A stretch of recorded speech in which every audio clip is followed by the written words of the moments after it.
को एक ऐसी जगह पर लेकर आया हूँ जहाँ पर कि एक बहुत बड़ी कहानी है और बहुत पुरानी कहानी है। इस कहानी के बारे में हम थोड़ा सा विस्तार पूर्वक चलते हैं। राजनांदगांव जिले से नवनिर्मित जिला खैरागढ़ महज 21 किलोमीटर की दूरी और इस 21 किलोमीटर की दूरी में स्थापित यह संकट मोचन हनुमान जी की मंदिर बताया जाता है।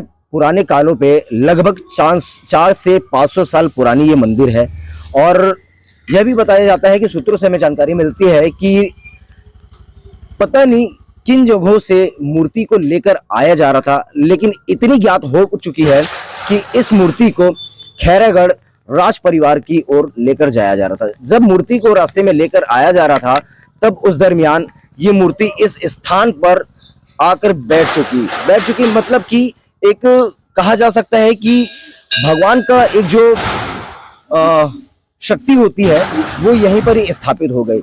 वो स्थापित होने के बाद ये मूर्ति यहाँ से हल्की सी भी नहीं हिल रही है। ये हमने यहाँ के जो पंडित जी हैं उन्होंने ये हमको बताया है, उनसे हमने बात किए हैं तो हमें ये जानकारी मिली है कि पंडित जी द्वारा कहा जा रहा है कि यह मंदिर और ये जो गुम्बद है विगत 4 से 500 साल पुरानी है। इसे खैरागढ़ लेके जाया जा रहा था। आगे की इसकी कहानी हम सीधे चलते हैं, यहाँ के पंडित जी सुरेश शर्मा जी से बात करते हैं। कोई पुराना राजा महाराजा थे, कहीं बाहर से ला रहे थे मूर्ति को, तो इसी स्थान पर विश्राम करने के लिए रोका गया और विश्राम के बाद और अथक प्रयास किया यहाँ से ले जाने के लिए, बिल्कुल टस के गए ही नहीं, तो फिर यही स्थापित कर दिए। ये है इनका इतिहास। और ये जो गुम्बद है ये 400-500 साल पुराना है और मूर्ति बिल्कुल आज से 500 साल पहले भी वैसी था और आज भी वैसी है, इसमें कोई बदलाव नहीं हुआ है। मगर लोगों को कहने की मूर्ति धीरे धीरे बढ़ती जा रही है, ये फालतू अफवाह है। जी कितनी क्वेश्चन आई थी अभी भी? जी मैं तो जब से पूजा करते आ रहा हूँ ना तब तो यही आकार में देखते आ रहा हूँ, और कोई जमाना में छोटा रहा होगा वो बड़ा है तो वो हमको नहीं मालूम। वो कोई लोग बोलते हैं। जी जी महाराज ये दक्षिण मुखी हनुमान की विशेषता क्या है, कैसा है भक्तों के लिए क्या? जी अब वो दक्षिण मुखी हनुमान जी का विशेष महत्व बताते हैं। अब उनका शास्त्र में कुछ उल्लेख है लेकिन ये बात तो मेरे को स्पष्ट मालूम नहीं है।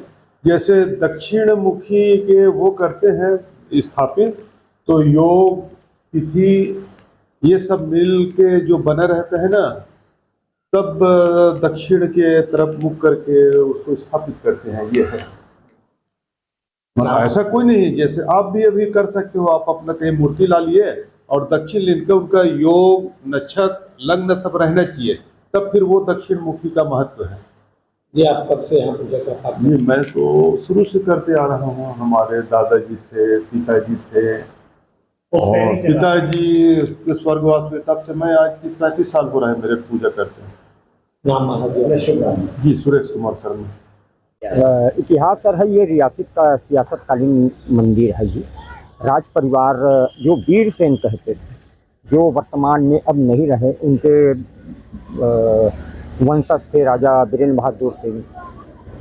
वो उनके द्वारा, हमारे पिताजी बताए थे कि उनके द्वारा मूर्ति जो है वो ला करके स्थापित की गई थी मूर्ति, और तब से ये बहुत ही प्राचीन मंदिर है। जो कोई भी अपनी मनोकामना लेके आते हैं वो उनकी मनोकामना पूर्ण होती है। महाराज ये मूर्ति को कहाँ से लाया जा रहा था? और सर एक हमारे पिताजी बताते थे करीब 95 यानी 95 साल के थे। उसके पूर्व एक देवशरण सिंह से तुलसीपुर में, वो 104 साल के थे।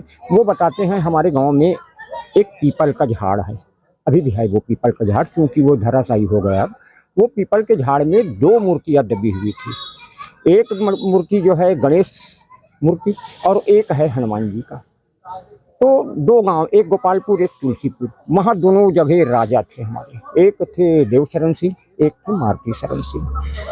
तो एक स्वप्न आया उनको, मारुति शरण सिंह को, कि भाई मैं यहाँ एक दबा हुआ हूँ, उनको आप निकालिए। तो सपने के आधार पे गांव में मीटिंग हुई। गांव में बताते हैं कि निकाली गई वो मूर्ति, निकली वो मूर्ति।